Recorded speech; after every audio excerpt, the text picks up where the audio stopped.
Ano ga, motoristas? Last episode, we indulged ourselves in cow bath and had goosebumps while listening to a story from a local. Today is the last episode of our Western Visayas tour. Whew! That was a long 14-episode adventure. We are now leaving the province of Antique and be on our way back to Luzon. We again will take the Roro from Caticlan to Mindoro, then Calapan Mindoro to Batangas Port, and then to our respective home provinces. If it's your first time here, my name is JT, and I have a quest of touring the 81 provinces of the Philippines on 2 wheels within 3 years. I track my progress by putting markers on my printed map. Make sure to check out the video section of my channel. Good morning! It's our last day here in Western Visayas. So we're packing up and getting ready to leave. Nawalan ako ng boses. I'm not sure kung kakatawa to kagabi or dahil nalamigan kami. Because after the kawa bath, malakas yung ulan. And then, wala kaming jackets pa uwi. So, nalamigan yata yung likod namin. But anyway, this is the part na least favorite ng mga motoristas. Dahil nga, it's basically the end of the tour. Sabi nga nila, back to reality. Puntahan natin sila ng breakfast. Tayo din. Before we leave, let's have breakfast first. Ooh. Good morning! Dito kami lahat. Yan, magkakatabi ang mga yan. We have to be careful sa paglakad kasi gumagalaw yung mga bamboo sheets. Eh, may ibang guests dito. Anyway, yan. Convenient na katabi namin mismo yung gasoline station. Hindi na kami mga problema. Kaya lang, as one motorista said, nakakatakot kasi if ever something happens to the gasoline station, damay-damay kami, especially wood. Anyway, good morning! Tito Winnie, nag-aayos na. So this is us. Teka, baka hindi na ako makakain. Good morning po! Morning! To sino po yung sa akin? Morning po! Hi! Good morning! Morning! Wala akong boses. Ikaw may kasalanan, bro. Pinatawa mo na pinatawa. Basta, alright. Uy, may mangoes. Yes, may papaya din. Kasama ba yan? So prepared na. Longganisa. This is my meal. Saka ba? Before we leave, let's grab some pasalubong for the Commander-in-Chief. Takot na lang natin na di ma-renew ang motor visa. Kaya sa mga di pinapayagan dyan, pasalubong is the key.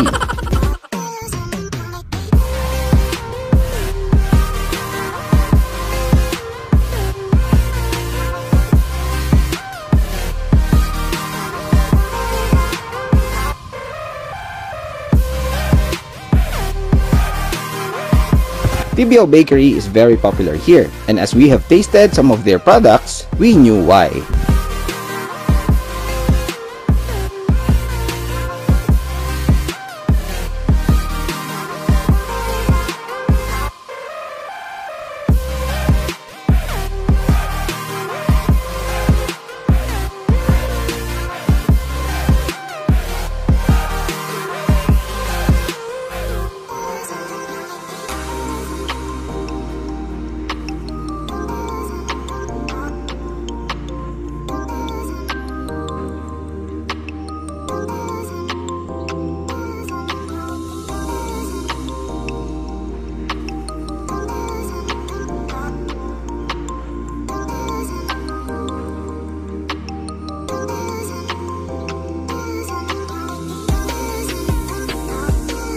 Now off to Caticlan Port.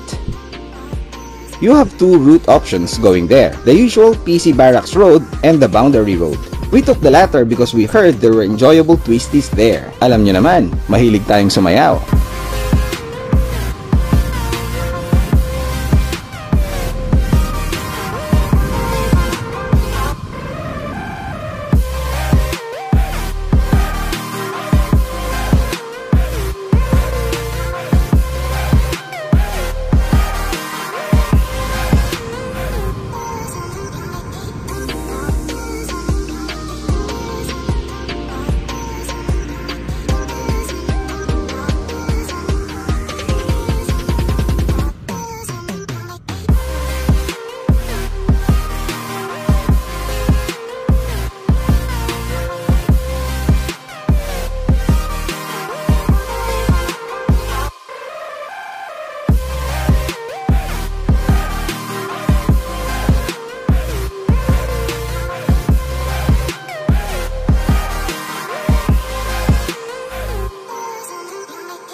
Finally, Katiklan Port.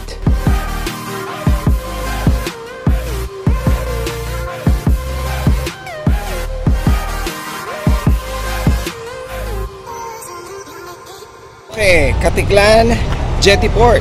Dito mo medyo malaki yung port na yan. Kapag sa Mindoro, maraming passengers. Dito yata yung mismo passengers lang. And then dito yung mga saroro. Ngayon nakapila na agad yung mga sakyan dito. Dito yung ticketing ito yung ticketing booth and yung mga nakapila na yan. So isa na lang nag-aasikaso sa amin. Nagbigay kami ng ORCR, binigay na namin sa kasama namin kay Sir Manny. And then dito na kami nag-pay. So the schedule is, it's already 10:30 AM. The schedule na available is 12 noon na Starlight, and then 2 PM meron naman Montenegro shipping. And then yung sa Fastcat 3 PM. Siyempre, we won't wait for 3 PM na. Alis na kami ng 12 noon. So ang sasakyan namin is Starlight. It's 1,500 pesos. Ang baba nyo is Rossport. And then kapag naman Fastcat, ang baba nyo is Bulalakaw Port. And 1,800 naman kapag Fastcat. Asikaso muna kami. Pagulo kami dito.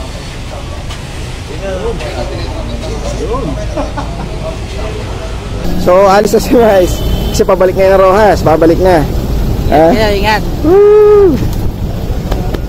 Ingat. Thank you, man. Namimiss ka ng motor ko. Motor ko. Siwi Manila. Yung panalakaw. Pag tinawag yung pangalan, Carlo. nag-miss ka sa manifesto. So iniram niya lang kasi itong bike. So babalik na niya. And then mag-plane siya. So dito sa Katiklan, hindi nyo alam, no? Sabihin ko sa inyo, meron akong branch dito eh. Kita nyo? Okay. So, bago kayo umalis, mamili muna kayo dyan, okay? Wala, bumibili ng Bonamin. Isa namin kasama bumibili ng Bonamin kasi muntik nang dumuwal ng isang beses papunta dito. After taking care of the papers, we boarded.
So as usual, pasensya na kayo, wala akong boses.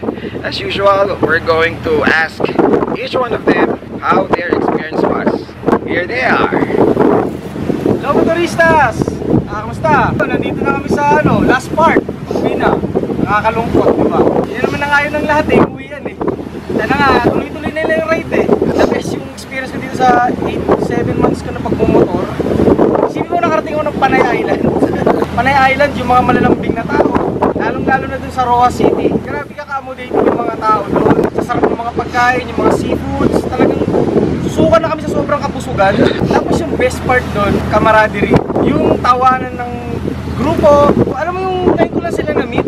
Pero parang magkakakilala na kayo matatagal na. Hello motoristas, magandang hapon. April, thank you very much. The best thing is I joined Motor. I really appreciate it. Sa rides, the best. Masyadong mababait ang mga tao. Mga lugar, it's very nice. Also, pag magkakasama, napakasaya. Thank you very much Motor. Thank you. Hello motoristas! Saya ng tour na to. Lalo na sa Rojas City. Sobra kami pinabusog. Ang daming seafoods. Hindi na ka namin makain sa sobrang dami. Tama yung asawa ko eh. Sinama ako din sa motor. Sabi ng asawa ko, mukhang mababait yan. Mga tao dyan sa motor. Totoo pala. Kaya, thank you sa motor family. Subukan niyo yung siopaw. Sa Iloilo, the best yung siopaw. Lalo yung sa Mamundong. Talaga. Bye, thank you. Hello, motorista. Nandito na kami, pauwi na kami. Wala eh, talaga. Bawat simula, meron pagkatapos, pero meron mga ulit. Pagkatapos pa lang ng Putiklan, talagang masaya na ako dahil narating ko na yung Panay Island. Pinaka-nagustuhan ko doon yung lugar na pinuntahan natin, yung nagilid ng bangin. Sa Roas, ang mabait ng tao, pagkain ang sarap, puro seafood. Sa Iloilo, nagustuhan ko talaga doon yung simbahan. Guimaras, ang maganda ng isla, dalandaan. Yung sa Antique, puro twisties, galing sa JT. Ang hirap ng pulin.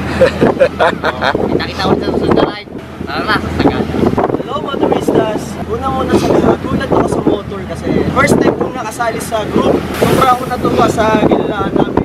81 province in 3 years. So kaso hindi kami mabot sa 3 years. Mangyayari niyan 2 years na lang kami. Pero super ako natuwa doon sa heaven na napuntahan ko. Isa pa, ang kinatuwa ko talaga is yung ati-atihan. Kasi minsan ko nakita sa TV, sabi ko gusto pumunta doon sa festival na yun. Tapos yung kasama mo sa motor, wala ka nang pwedeng sabihin eh. Wala ka nang pwedeng itapon. Sobrang saya ng motor. Mas madami ako natutunan ng itinerary, yung mga ganyan. Masakit sa ulo gumawa ng ano. Kaya naiintindihan ko Sir JT nung gumawa ng itinerary. Walang ibang tao, walang others. Talagang sama-sama. Motor. Hi motoristas! Maniac here! Alright? This is my third motor adventure. So far, the best. Why?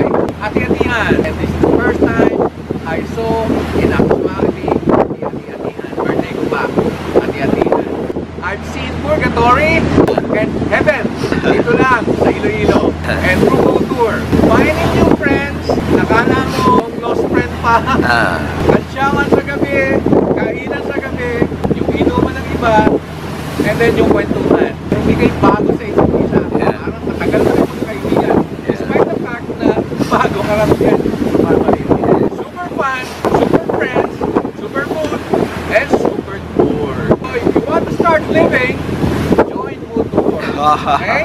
And thanks to JT of course. Thank you. Hello motoristas! We're here again. Another epic adventure in Western Visayas. 3 words. T, thrill. E, excitement. Riding with these guys. A, adrenaline.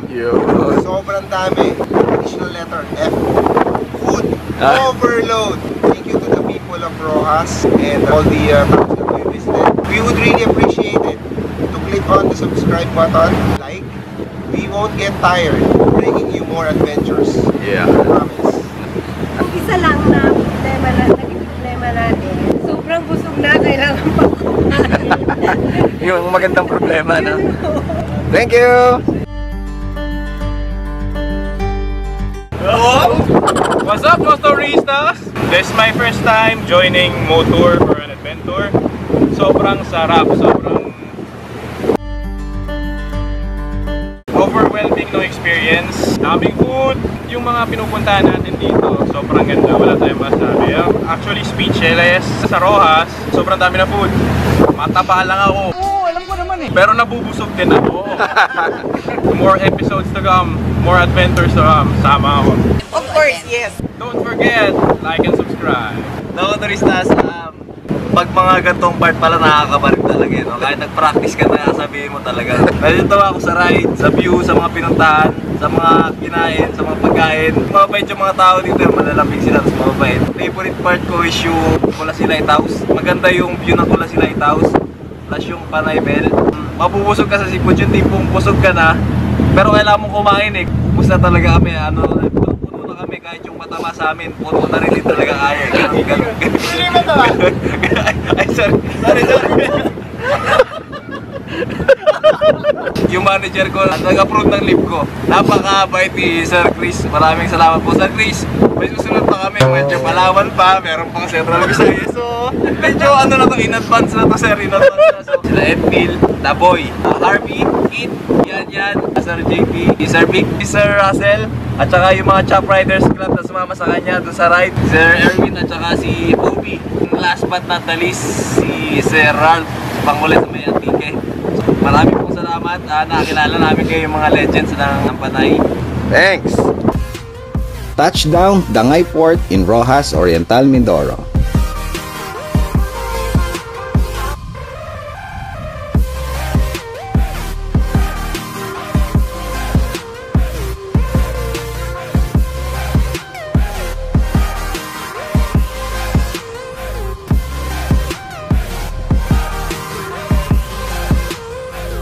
It's almost 5 p.m. and we wanted to reach Calapan Port as early as possible, so we skipped our dinner.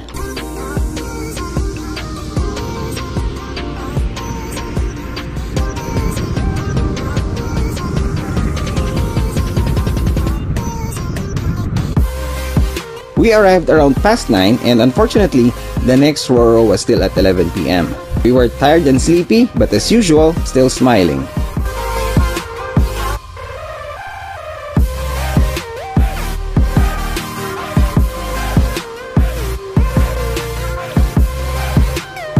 I arrived around 3:30 a.m. in Los Baños, Laguna. Here's the summary of expenses.